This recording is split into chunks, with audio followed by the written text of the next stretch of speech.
Baruch Hashem, cette année, on a la chance que le kotel, le mur, soit rouvert à nouveau. Et puis, les personnes d'Israël peuvent y venir. J'espère qu'année prochaine, on aura aussi tous les Juifs de France qui pourront nous rejoindre.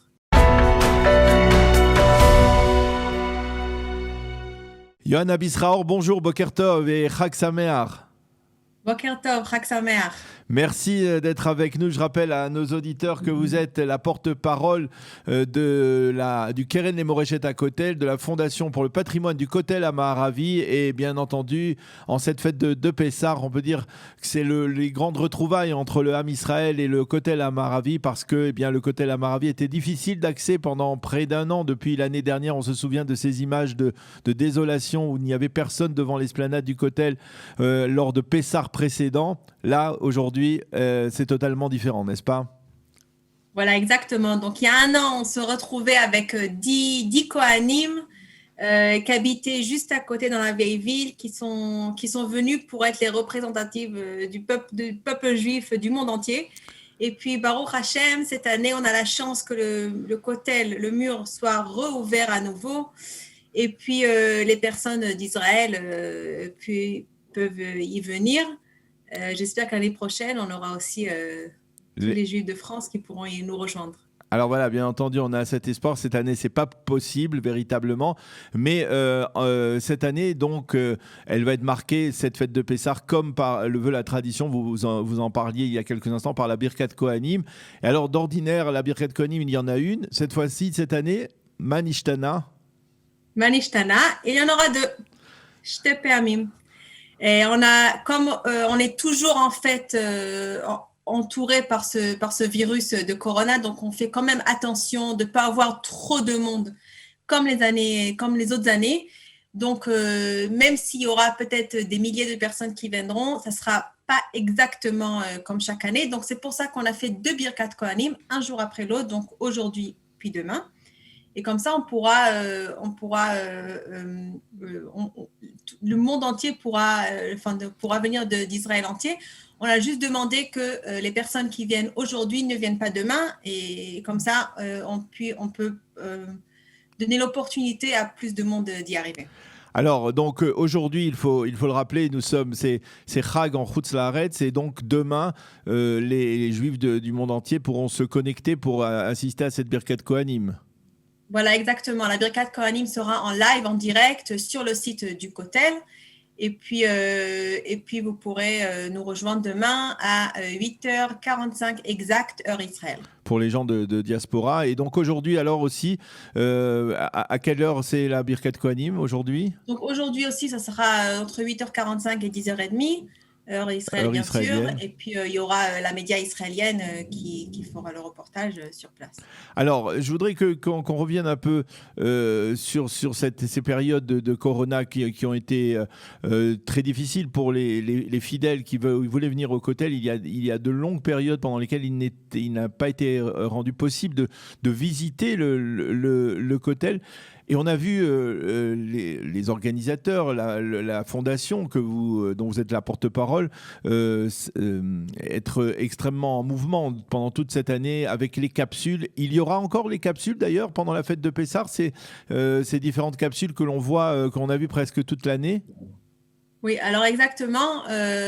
Donc cette année, c'était vraiment spécial. On a eu des capsules de 20, de 30, de 40, de 50. Donc là, on est sur des capsules de 50, mais juste sur l'esplanade de prière. Et puis, l'esplanade qui est en dehors de la Rachabat Atfila, ce qu'on appelle, là, il n'y aura pas de capsule cette fois-ci. Mais on demandera de garder les distances, bien sûr, et les masques comme il faut. Alors, ceux qui se rendent au Kotel depuis quelques jours, depuis la sortie du dernier confinement, c'est-à-dire depuis environ un mois, eh bien, peuvent voir que le Kotel a fait peau neuve, on peut dire. C'est-à-dire qu'il y a eu des travaux qui ont été effectués, on va dire, quasiment sur toute l'esplanade du Kotel, et en particulier à l'intérieur. Dites-nous ce qui se passe à l'intérieur, pour l'instant, à l'intérieur, la partie couverte, depuis plusieurs mois, elle est fermée au public. Alors voilà, donc on a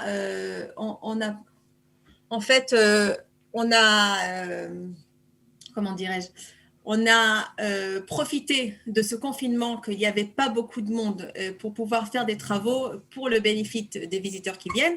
Donc, ce qui se passe à l'intérieur, c'est l'esplanade couverte des femmes et des hommes. Donc, elle va être rouverte là pour la fête. Ce qu'on a fait, c'est qu'on a fait des travaux pour améliorer l'air conditionné, le carrelage, vraiment pour que ça serait beaucoup plus agréable, on va dire. Agréable, merci pour les visiteurs, pour les personnes qui viennent prier à l'endroit qui sera couvert. Ça sera déjà rouvert. On la rouvre aujourd'hui, ce soir ou demain matin, et spécialement pour la fête.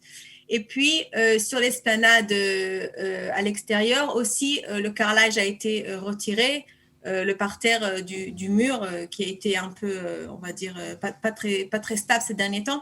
Donc, on a bien renforcé et puis bien arrangé pour que les personnes puissent y marcher plus tranquilles. Il y a eu des travaux même derrière l'esplanade, dans ce qu'on appelle l'esplanade ouverte.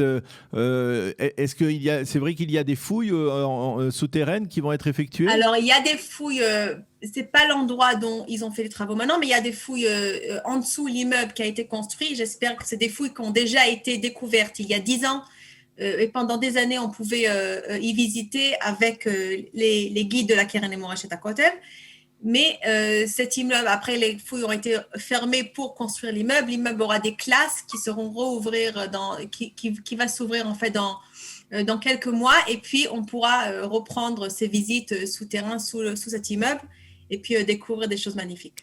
Alors, si l'on veut accéder au Kotel pendant la fête de Pessah, quel est le conseil que vous nous donnez pour y arriver? Parce qu'on sait qu'il y a un très sérieux problème de stationnement dans la vieille ville. Comment faire?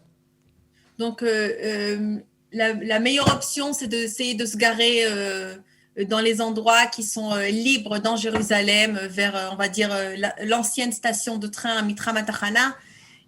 Mamila, tout cet endroit-là du centre-ville, et puis venir à pied, faire Ali à la Regel et vraiment marcher à pied et venir vers le côté de la Maharavi.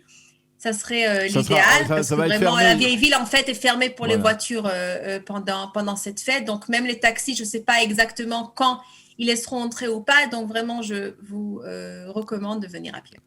Eh bien, Johanna Bisraor, merci beaucoup d'avoir été avec nous ce matin en cette fête de Pessah. Bonne Birkat Kohanim à vous et à l'ensemble des fidèles qui vont aussi être ici. Et Chag Sameach.